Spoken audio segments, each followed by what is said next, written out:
Now turns to part 2.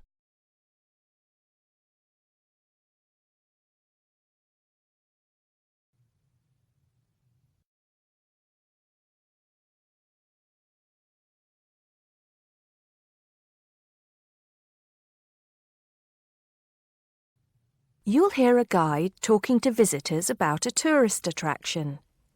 First, you have some time to look at questions 11 to 14.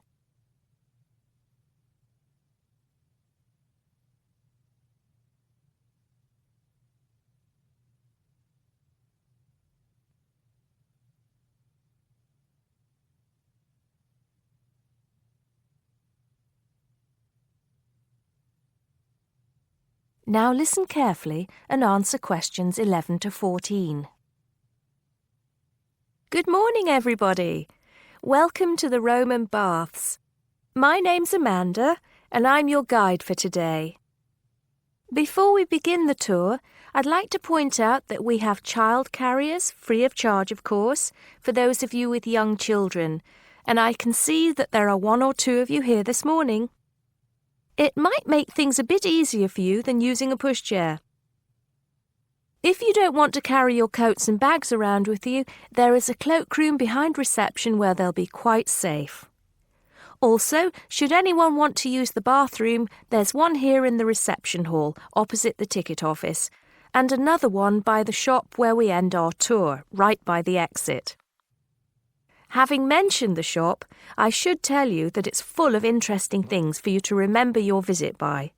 Posters, postcards, replicas of the Gorgon's head, the Haruspex stone, and the statues that you'll be seeing on your tour.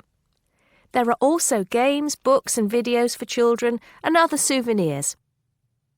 Our first stop will be the Terrace, where you will get your first view of the baths. Now, the statues that line the terrace here are of Roman emperors, governors of Britain, and various military leaders. These aren't from Roman times either.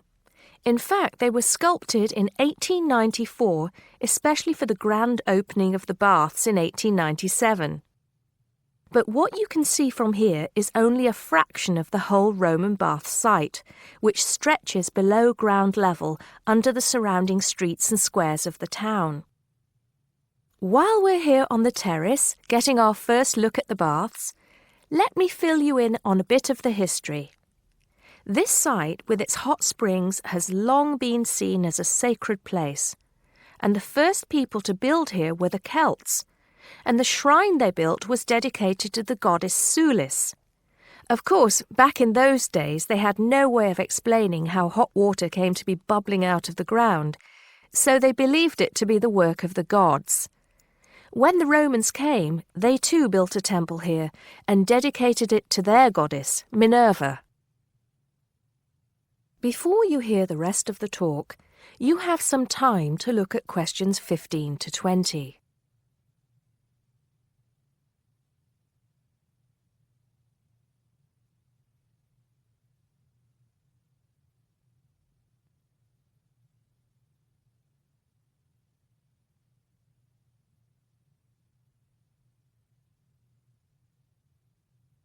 Now listen and answer questions 15 to 20. The bath you can see from here is called the Great Bath. Not very imaginative, I know, but it is the biggest. Impressive, isn't it? At one time it was housed in a huge vaulted hall 40 metres high, which for many people of the period must have been the largest building they'd ever seen in their lives. The bath itself is 1.6 metres deep, ideal for bathing, and has steps leading down to the water on all sides. The niches or alcoves you can see all around the bath would have had benches and possibly small tables for drinks and snacks.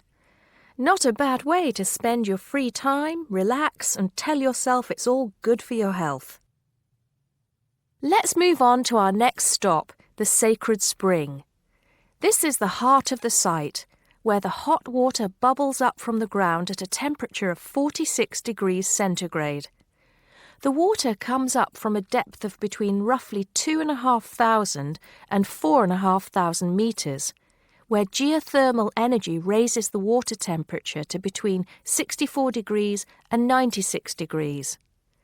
Over 1 million litres of this hot water rise up here every day, and as well as being hot, the water is rich in minerals, and it was thought it would cure various ailments and illnesses.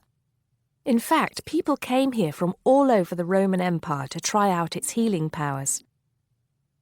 Before we take a look at the changing rooms and saunas, which are known as the East Baths, and the plunge pools and heated rooms of the west part of the bathhouse, we'll pass through the site of the temple and the temple courtyard. Here we are. This temple is one of only 2 known classical Roman temples in Britain. The other is the Temple of Claudius at Colchester.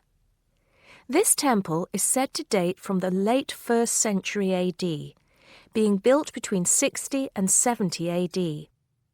But the original temple has been knocked about and added to over the centuries, and what you can see here are just bits of the original temple.